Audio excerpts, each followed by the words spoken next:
Okay, അപ്പൊ നമ്മളിവിടെ accuracy score എന്ന ഫംഗ്ഷനിലേക്ക് വൈ ടെസ്റ്റിനെയും വൈ പ്രഡിക്റ്റിനെയും പാസ് ചെയ്താൽ മതി. ഈ ഒരു ഫംഗ്ഷൻ നമ്മളിവിടെ ഇമ്പോർട്ട് ചെയ്തിട്ടുണ്ടല്ലേ, ആക്യുറസി സ്കോർ നമുക്ക് കിട്ടും ഈ ഒരു ഫംഗ്ഷൻ അപ്ലൈ ചെയ്ത് കഴിഞ്ഞാൽ.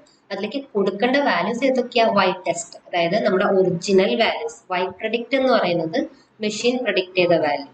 വൈ ടെസ്റ്റ് ഏതാണ്? നമ്മൾ പഠിപ്പിച്ച വാല്യൂസ്. വൈ പ്രഡിക്റ്റ് എന്താണ്? ഈ പ്രഡിക്റ്റിൽ എക്സ് ടെസ്റ്റ് കൊടുത്തിട്ട് നമുക്ക് കിട്ടിയ വാല്യൂസ്, അതായത് മെഷീൻ പ്രഡിക്റ്റ് ചെയ്ത വാല്യൂസ്. ഇതിന്റെ ആക്യുറസി സ്കോർ ചെയ്യാനുണ്ട്. 54% ആണ് നമുക്ക് കിട്ടിയിരിക്കുന്നത്. ഒരു 75 അബവ് വരുന്ന മോഡലാണ് ഗുഡ് മോഡൽ എന്ന് പറയുന്നത്.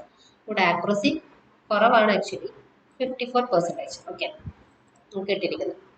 അപ്പൊ ഈ ഒരു വാരിയബിളിലേക്കാണ് ഞാൻ ടെസ്റ്റ് ചെയ്ത് കൊടുത്തത്. അപ്പൊ 54% എന്ന് കിട്ടിയിട്ടുണ്ട്.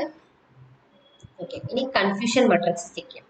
അപ്പൊ കൺഫ്യൂഷൻ മെട്രിക്സ് എന്ന ഫംഗ്ഷൻ യൂസ് ചെയ്തിട്ട് വൈ ടെസ്റ്റും വൈ പ്രഡിക്റ്റും പാസ് ചെയ്യണം. അപ്പൊ കൺഫ്യൂഷൻ മെട്രിക്സ് എങ്ങനെയാന്ന് നോക്കാന്ന് പറഞ്ഞില്ലേ, ഈ ഡയഗണലി ഇങ്ങനെ നമ്മൾ വരച്ച് കഴിഞ്ഞാൽ ഇത്രയുമാണ് കറക്റ്റ് പ്രഡിക്ഷൻസ് നടന്നിരിക്കുന്നത്. അപ്പൊ ഇവിടെ 33 എണ്ണം മാത്രമേ കറക്റ്റ് പ്രഡിക്ഷൻ നടന്നിട്ടുള്ളൂ, ഇങ്ങനെ ഡയഗണലി നമ്മളെടുത്ത് കാൽക്കുലേറ്റ് ചെയ്താൽ. ഓക്കെ, അപ്പോൾ കൂടുതലും FP, അത് ഫോൾസ് പോസിറ്റീവ് കൂടുതലാണ് ഇവിടെ. ഓക്കെ, ഇനി ക്ലാസിഫിക്കേഷൻ റിപ്പോർട്ട് നോക്കാം. ആ ക്ലാസിഫിക്കേഷൻ റിപ്പോർട്ട് എന്നതിലേക്ക് നമ്മൾ വൈ ടെസ്റ്റും വൈ പ്രഡിക്റ്റും പാസ് ചെയ്യും.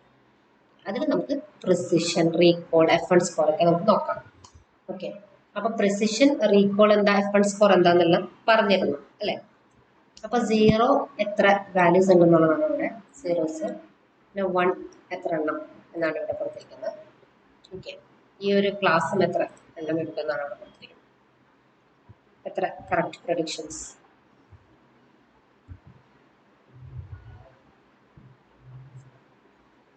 ഓക്കെ, ഇതിൽ F1 സ്കോർ എന്ന് പറയുന്നത്